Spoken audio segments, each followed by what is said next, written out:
Fluxo de caixa incremental. Os benefícios de determinado investimento deverão ser mensurados por meio dos resultados de caixa que o projeto vai gerar.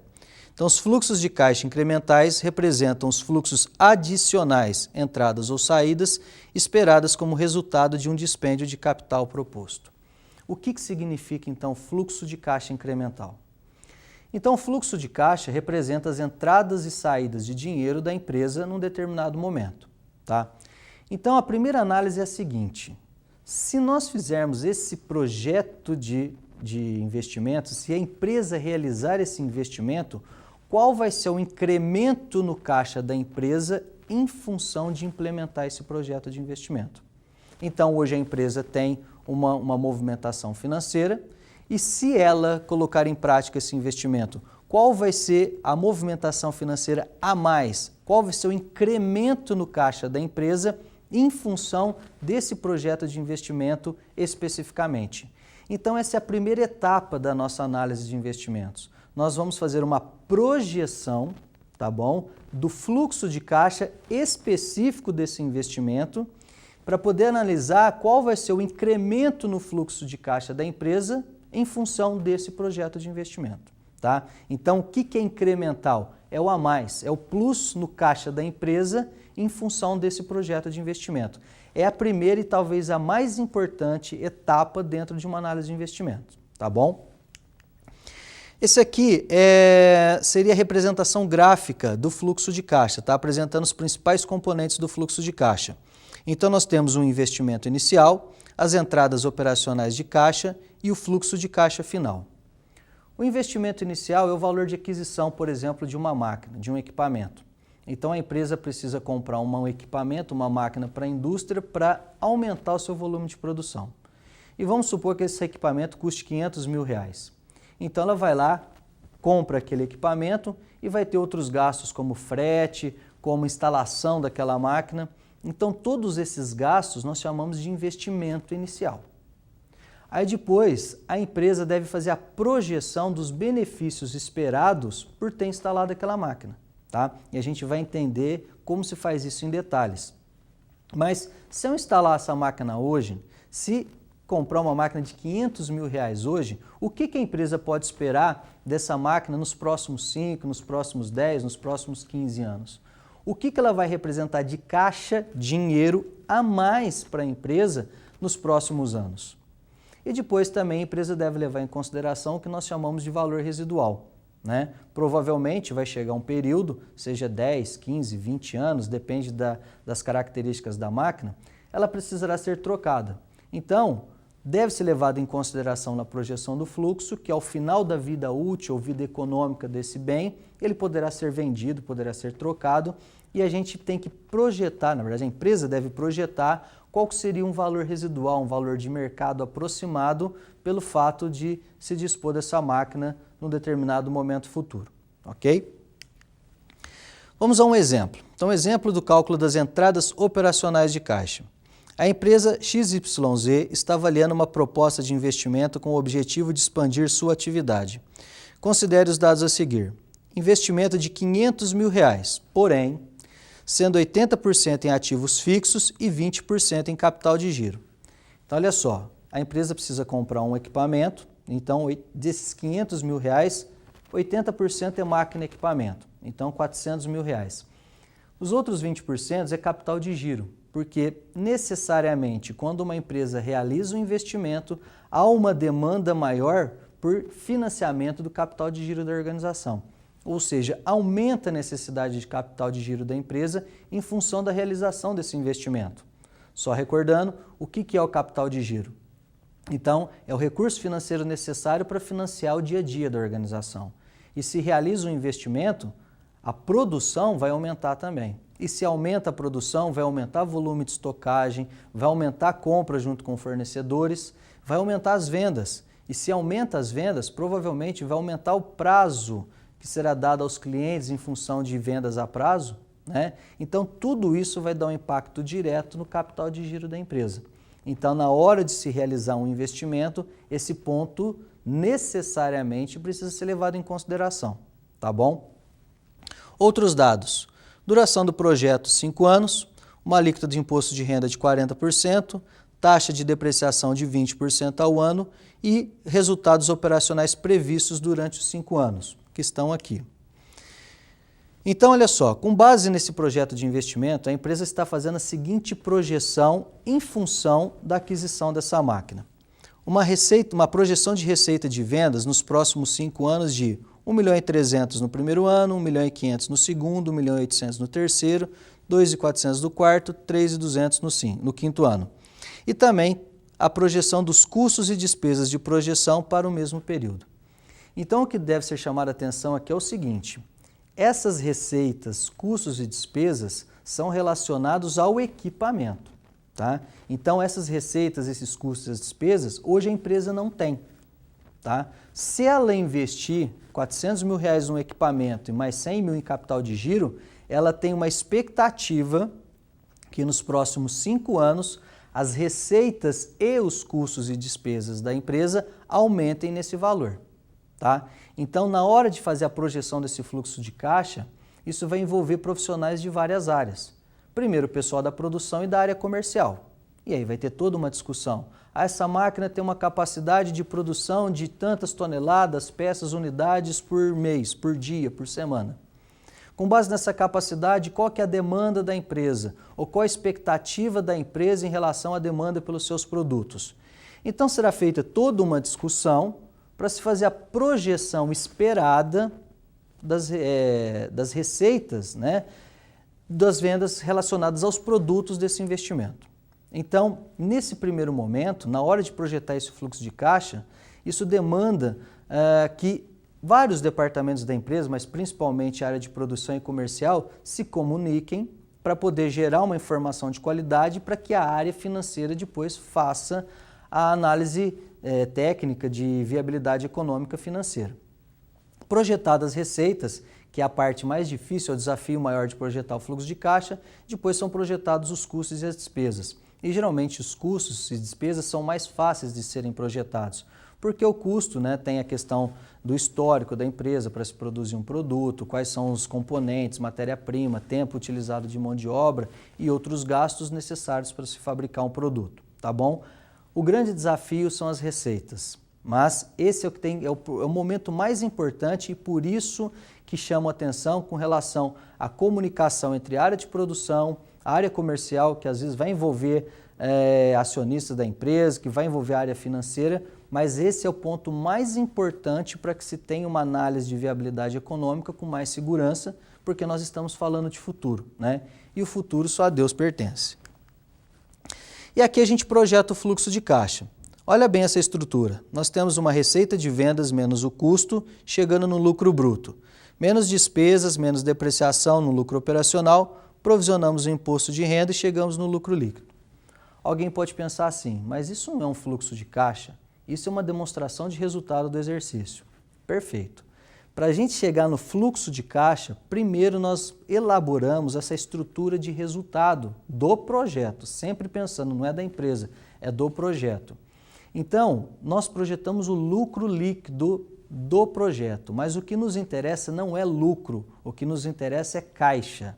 Então, lucro é uma coisa, caixa é outra. Lucro, uma empresa pode ter lucro e pode quebrar. O que uma empresa não pode ficar sem é caixa. Dinheiro, liquidez, dinheiro ali para honrar seus compromissos com terceiros. O lucro é um resultado econômico, um resultado contábil, tá? Ah, mas você está louco? Não vai ter lucro? Tem que ter lucro, sim, mas o mais importante é ter caixa. Uma empresa pode ter lucro contábil, na verdade ela pode ter prejuízo contábil e financeiramente ela ser sustentável, tá? Ela ser saudável financeiramente, porque o resultado, né, o lucro contábil é feito por meio das regras contábeis e não leva em consideração prazos de pagamento, prazos de recebimento, além de um item que nós vamos fazer agora o ajuste para a gente chegar no fluxo de caixa, que é a depreciação. Então, olha só, logo em seguida a projeção do resultado, nós vamos fazer esses ajustes aqui. Então, nós vamos incluir uma coluna chamada de ano zero, que é a do investimento inicial. Vamos repetir o lucro líquido e a esse lucro líquido nós vamos somar primeiro a depreciação, tá? E lá no último ano a recuperação do capital de giro. E aí nós temos as chamadas entradas operacionais de caixa. Por que eu somo a depreciação? Porque quando eu tirei a depreciação para achar o lucro líquido, né, a gente tem que pensar o seguinte, a depreciação não é um custo ou uma despesa desembolsável, né? Então não existe um boleto de depreciação que o financeiro vai pagar ao final do mês. Mas é um custo ou uma despesa contábil que deve ser lançada no resultado da empresa. Então eu lanço, mas como eu não vou pagar a depreciação, ou seja, não vai sair do bolso, não vai sair do caixa da empresa, então eu volto para esse lucro líquido para mim ter o reflexo financeiro, realmente de caixa. Mas alguém pode perguntar, mas então para que lança lá na DRE se eu vou ter que voltar no fluxo de caixa? Já poderia simplesmente nem lançar lá na DRE. Poderia, só que a depreciação ela gera benefício fiscal para a empresa. Lembrem-se que lá na DRE nós vamos calcular o imposto de renda. E no Brasil nós sabemos que nós temos as maiores alíquotas tributárias do mundo, mas a depreciação ela gera um benefício fiscal, reduzindo essa base de cálculo e, consequentemente, permitindo que a empresa pague um percentual menor de imposto de renda. Então, nós levamos isso em consideração na nossa projeção, mas depois, para fins de caixa, nós voltamos essa depreciação para o resultado, ok? O fluxo de caixa agora deve ser analisado para se determinar a aceitabilidade ou classificação dos projetos. Por meio do cálculo do valor econômico do projeto, serão utilizadas algumas técnicas para avaliar propostas de dispêndio de capital.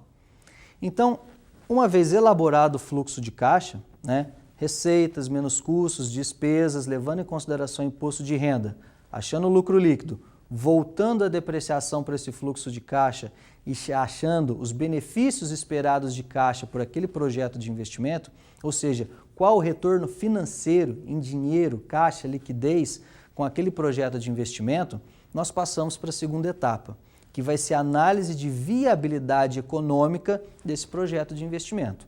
Nós temos a primeira etapa, que talvez seja a mais importante, porque esse fluxo de caixa, essa etapa, é que será a base para se fazer a projeção, na verdade vai ser a base para se fazer a avaliação técnica desse projeto de investimento, tá? E para calcular as técnicas mencionadas, será necessário utilizar uma taxa para descontar os fluxos de caixa. Essa taxa recebe diversas denominações, taxa de desconto, retorno exigido, custo de capital ou custo de oportunidade. Isso segundo o escritor Gitman. E para Matias, que é um outro pesquisador da área financeira, a nomenclatura taxa mínima de atratividade, TMA, é a que melhor expressa o verdadeiro objetivo da taxa. Então, a segunda etapa, depois de ter montado o fluxo de caixa, é a gente identificar qual vai ser a taxa mínima de atratividade que nós vamos usar como parâmetro para se verificar a viabilidade econômica financeira desse projeto.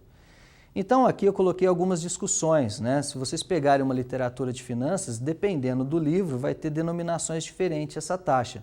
Mas amplamente utilizada pelo mercado e até mesmo pela literatura financeira é a taxa mínima de atratividade. O que seria isso?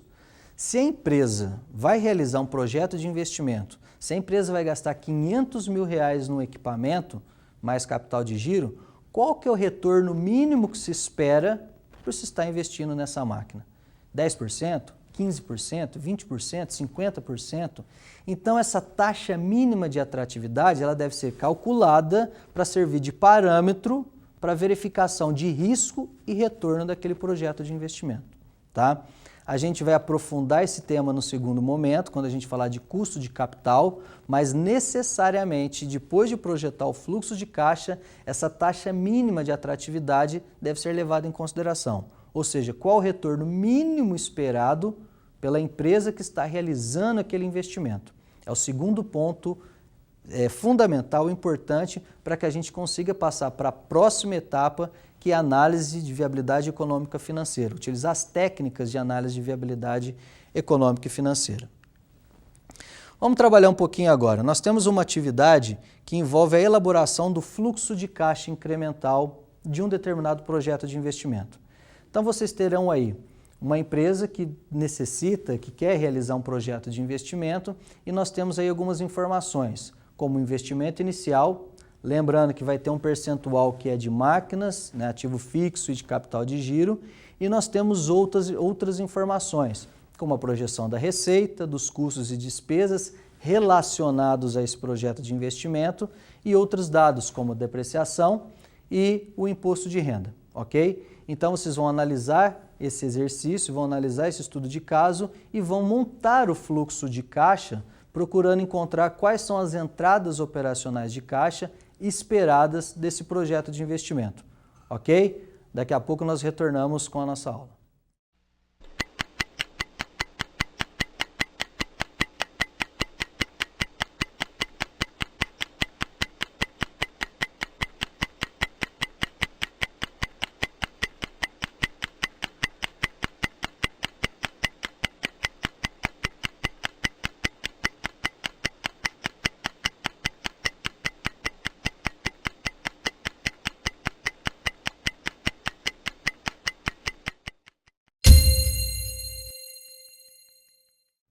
E aí, pessoal, o que acharam do estudo de caso? Então, só uma observação. Vocês viram, nesse estudo de caso, como elaborar a estrutura do fluxo de caixa, tá? As informações já estavam prontas para vocês, porque, como eu falei durante a aula, o mais complexo de montar o fluxo de caixa é fazer a projeção dessas receitas. Então, sempre lembrando que, para a projeção desses valores, é necessário a participação conjunta de indústria, produção e o pessoal da área comercial, tá bom? Tem que ter essa comunicação entre esses dois departamentos, essas duas áreas, grandes áreas da empresa, para se chegar num valor o mais próximo da realidade. Por que mais próximo? Porque é projeção, é futuro, então não é uma coisa 100% exata. Mas antes termos uma projeção, um norte, do que simplesmente gastar 500 mil, 1 milhão, 10 milhões de reais e não ter nenhum norte para onde a empresa vai depois de ter investido tanto dinheiro, ok? Então vocês viram qual que é a estrutura do fluxo de caixa, tá bom? Mas é importante lembrar que para se chegar nesses valores tem que haver uma discussão um pouco maior entre essas duas áreas para que esse fluxo de caixa realmente sirva como uma base sólida de informações para o que nós vamos ver a partir de agora, que são as técnicas de análise de investimento.